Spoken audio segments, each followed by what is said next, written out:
Hello students, we are now going to move here on to chapter 26 still, but this time we are at 26.3 and we're going to look at the US involvement in the Cold War when it comes particularly to Asia. Now, the Asian area is actually a lot of times where a lot of the actual fighting occurs when there are conflicts within the Cold War. That's why it's a really interesting area to study and to look into. So we're going to jump into it and we're going to discuss a couple elements of how we get to hot zones within into Asia particularly. So one of the things we're going to really look at is one of the biggest things that occur is that once the big empires fall apart, like France and Britain, they leave a lot of colonies that are kind of in limbo. The major powers no longer have the military capacity nor the money to be able to keep control of those colonies. So therefore, you now have a number of colonies that are seeking freedom or independence from standardized colonial rule. And during this time, some of the major colonial powers, or former colonial powers as we'd probably want to call them now, try to exert some military pressure to keep them. Now, this often has the polar opposite effect and draws us, the United States, into some wars in the future, which don't turn out very well for us. And we're going to discuss the Vietnam War on its own in particular. But that's one of the things as France kind of drags us into a major war. And this is an ongoing thing because when the United States is looking around at communism and these newly independent colonies, many of them are actually considering going with communism. It's appealing to them. They see other countries lured into it. They see economic benefits from it. But the United States is pushing back against it. They don't want communism to spread. Remember, we talked about containment. That is the idea here. We are still trying to contain communism. And so we take some drastic measures and actions to ensure that we try to push forward with those containments. Now, one of the most interesting countries of Asia that we look at is Japan. As we kind of talked about, Japan is let off a little bit with a lot of its kind of war crimes. Now, some people were punished, and some people had to answer for their crimes, but for the most part, many of them were pardoned, and none of them had to accept any guilt or blame for what they had done. This is due to the fact that, first off, the United States wanted to prevent Japan from falling into communism. They're economically destroyed, remember that. Many of their cities are in ashes now, even Tokyo, which is annihilated through firebombing. And so one of the things that we look to do then is we look to create a constitutional government in its place. A few of the rules that we make, of course, is that Japan has to give up any existing colonial holdings, which one of them is Korea. So they have to give up Korea. That is a key point right there. But then also they have to reduce and no longer have an offensive military. And by offensive, I mean a military that can go out and wage war. Instead, they're going to rely on the United States to be its protectorate going forward. Now, at the point that they were only allowed to keep a small defensive force, when we look at modern times right now, Japan is looking at moving away from those constraints that we had initially placed on them, and instead they are looking to exert some military force going forward in the face of China's growing power in the region. However, during this time, MacArthur is basically the military governor over the country itself, and he's really working on reindustrializing it, which goes over really well. We basically implement a Marshall Plan for Japan, and we make it the jewel of Asia. They become major manufacturers. They make low-end equipment first off, but then they move into cars, and eventually in the 80s and 90s, and even now, they really turn into kings of the electronic sphere. They develop and create a lot of new electronics. So with this, though, this is where you get corporations such as Mitsubishi and Toshiba come out of this time frame. So in the end, major companies though. And so the United States does an exceptional job of recreating the Japanese economy to ensure that they're successful and do not fall into communism. Now, on the other hand, we have China. They sit on the opposite perspective. China has been going through basically a civil war since the 1920s. That's one reason why Japan was so successful in World War II in conquering them, is due to the fact that they were split apart. They weren't unified when they were fighting, and you have kind of a capitalist type government versus a communist government or communist forces under Mao Zedong. And with that, eventually the United States, after World War II, tries to continue to prop up the supposed democratic government under Chiang Kai-shek. With that, though, they try to give him money, they try to give him military supplies, but he's a terrible manager. And he ends up losing a lot of the military supplies to Mao. And that gives Mao just enough power to be able to seize control of the government and take over China. Now, interesting fact, this does not actually leave a communist quote-unquote government in the world's eyes. In fact, the leaders of the government that was supposedly democratic in nature flee to Taiwan. And Taiwan is actually recognized legitimately as China for about the next 30 years. In fact, China is the communist Chinese, the People's Republic of China, is not recognized on the UN holding a Security Council seat for 30 years. That's pretty incredible. 30 years it takes them. And it comes about because of Nixon. Nixon really pushes for re-recognition of China and gives them a spot on the Security Council again.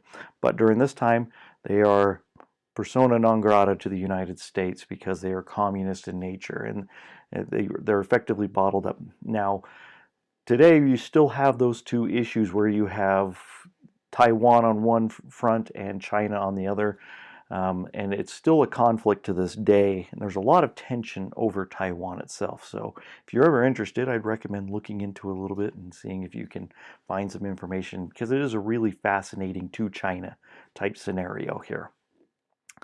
One of the things, though, is we'd start to look at Korea now. Korea is very important. What happens is Japan has to give up territorial holdings again. Remember, we just talked about that. With giving up territorial holdings in Korea, they now have left it to the Soviet Union and the United States to make a decision on what to do with it. The Soviets take the north, and the Americans take the south. As you can probably see where this is going, kind of like with East Germany and West Germany, the Americans make the South a thriving economy, an industrialized one. And it's becoming highly productive, and the North, of course, adopts communism, backed by Soviet dictators and also backed by the People's Republic of China. Now, not necessarily do those two forces, the People's Republic of China and Russia, necessarily get along perfectly, but once Stalin dies, you do see a more friendly relationship develop between the two. But he does not die until 1953. So when we look at Korea during this time, it's basically still Stalin's power that's behind a lot of this. So what happens? Well, the North Koreans, they see the productive South, and they're thinking to themselves, maybe we can absorb it and we can rebuild and reshape our economy on it. Now, when they attack, it's really without any warning.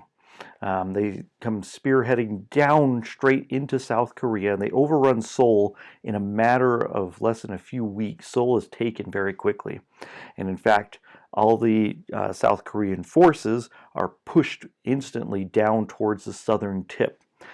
Now, they needed some backup. We had some military forces in the region, but we don't have authorization. This is where things get a little bit interesting. At the UN, remember, we've established the UN, and with the Security Council, you can authorize military action as long as you can get all the members of the Security Council to agree. So what's the likelihood of the Soviet Union agreeing to military action in Korea? Well, it's pretty much nothing, except the Soviet Union had left briefly in protest, leaving them out of the equation. So the United States rallies behind it, and they actually get UN approval to send a United Nations military force into Korea. And this is, of course, headed by the United States government and the United States military. Well, they are sent over to try to stem the advance. And MacArthur is the one who's going to lead it. They're going to take a lot of troops from Japan and move them directly over into Korea and try to push back. However, the North Koreans are very effective at this point, and they've bottled up the American forces and the South Korean forces into a very small, narrow area. And it looks like the war is about to be lost very quickly. Yet, that doesn't happen. Instead, the Americans start to push back, and also MacArthur makes one of the most brazen and unique movements in American military history. In fact, a lot of people call it the most challenging in world history when it comes to military tactics. And he sends an invasion force sweeping around the back end, and he lands on the western side of Korea and engages in a marine assault onto the beachheads. And it catches the North Koreans completely by surprise. And pretty soon now there is an enemy right at the back of the North Korean army. And this causes them to loosen up a little bit to try to stop the assault while letting the Americans break through. Now the Americans start to push back up again, and we actually retake Seoul. Now after we retake Seoul, we push forward, and we basically push all the way up into the border of China. So the North Koreans are actually pushed back towards China, and it looks like the United States may actually be able to win the entire Korean War and take all of Korea back and turn it all into a democratic society. However, China decides to join into the military effort at this point, and they send hundreds of thousands of troops streaming across the Chinese border. In some of the battles, it's stated that there were so many Chinese that Americans ran out of bullets in order to continue fighting and killing the Chinese soldiers that are coming at them. So their lines were just overrun by masses of humanity. It's not like it was military tactically superior, it's just that they had a lot of people to be able to do it. Now there are some really interesting aspects about the Korean War. It's a pretty violent encounter for the 3 years that it goes on. Over 33,000 American troops are killed. And when we look at casualties, just on the Chinese end, it's estimated about 250,000 Chinese are killed. Some estimates put it even closer to 500,000, and close to 1 million are wounded during this war. What makes this war really unique is the fact that Korea itself is extraordinarily mountainous, and therefore the United States would typically have relied upon armor in order to push back the mass of humanity. But because of the mountainous terrains, the United States was not able to effectively wield tanks out there. In fact, if anything, the tanks were often used more as artillery pieces instead of their actual role of being anti-personnel and anti-tank. So neither side really engages into massive tank battles. Now, one of the great things that when you study the Korean War is the advent of jet fighters. This is the very first time that you see jet fighters in a combat situation against each other. You get the infamous MiG Alley, which is where the Soviets have now provided MiG aircraft to the North Koreans. Now, a lot of historians who have studied the Korean War are pretty convinced that Soviet fighter pilots were piloting those aircraft against the Americans. However, it was a pretty intense engagement across the board. We're talking about at times before you have air-to-air missiles. So these guys are flying at jet speeds of 600, 700, 800 miles an hour, using nothing more than machine guns to try to knock each other out of the sky. And it gets very harrowing. In the end, the United States comes out on top, losing only about 80 aircraft to close to about 300 plus of the MiGs. So you see aerial combat really shift and change at this war. Going forward, anything else that's going to be fought is that the propeller aircraft has basically gone away. If it's used for anything, it's for gunship support, and for a little while longer, you'll see some prop airplanes for ground attack missions, but they get replaced, of course, by the A-10. So evolution of military tactics are a big thing during this time frame. And when you get to Vietnam, you're going to see the introduction of the helicopter, which does change military tactics yet again. Constant evolution changes how we fight war. And Korea is one of those things where you learn about how terrain and how that can affect the movement and the ability for a superior force, say for example the United States, facing off against a less trained and typically which would be an opponent they should dominate, where they get multiple setbacks due to the fact that they can't bring some of their technological advances forward. Eventually, the North Koreans and the Chinese push back again and come back down near Seoul. Seoul is in the Korean War. Seoul is captured 3 times, and by the 4th time, it's because they've drawn up the armistice and the agreement. Now, during this time, though, remember we have Douglas MacArthur, who is he's in charge of all the UN forces, and MacArthur really wants to be able to push back hard against the Chinese, and in fact, one of the things that he calls for is the use of nuclear weapons.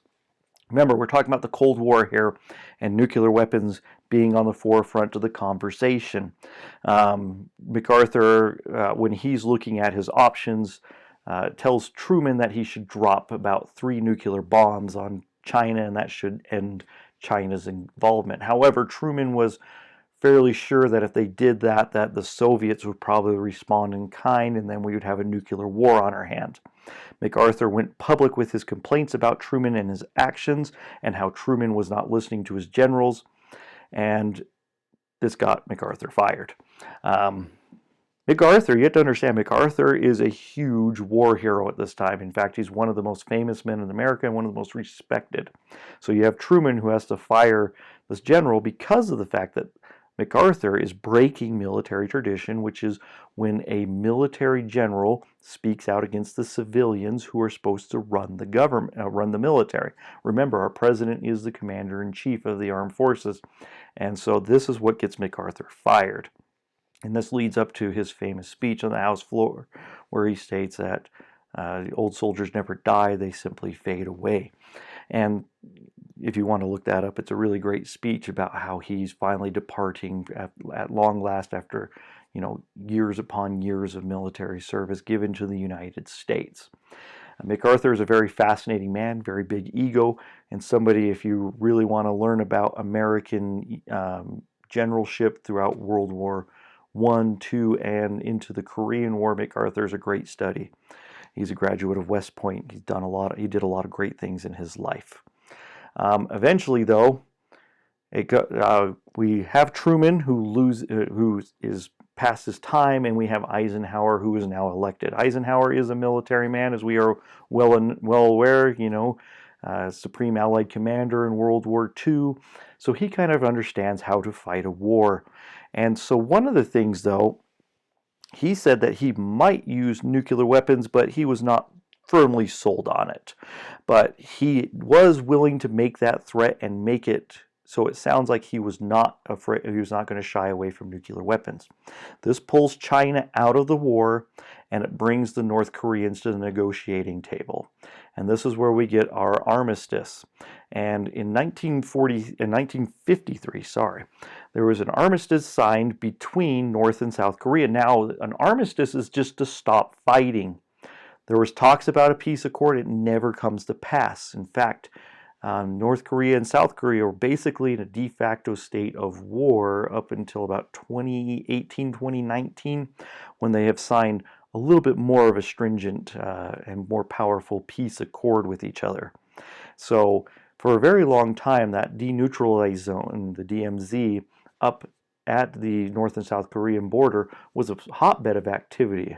As much as we like to think that there was peace involved, I've talked with a lot of friends who were over in South Korea doing border patrols and protecting there, and they said there's almost gunfire every day between the two up until this peace accord. So, but when it comes down to places that you probably don't want to hang out, the DMZ up there is top of that list, because you have thousands upon thousands of troops facing off against each other, huge minefields. It's stated that North Korea has about 10,000 artillery pieces pointed at Seoul and could destroy Seoul in a matter of hours if they got eager and to that point. However, I don't think we're going to see that anytime soon, especially with the United States still being in South Korea. One of the other things, though, is we're going to look at Vietnam ourselves. I mean, when we look at, again, French showing up in Vietnam and having Ho Chi Minh show up and wanting to overthrow the French colonial government, this is again where the United States looks at these issues and they start to send military advisors because we don't want Vietnam to fall into the hands of communists. There is a lot of debate about Ho Chi Minh's ties to communism and to China itself.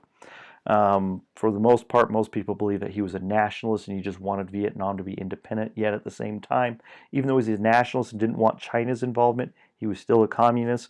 And so this is what really draws the United States closer and closer and finally full-fledged into Vietnam.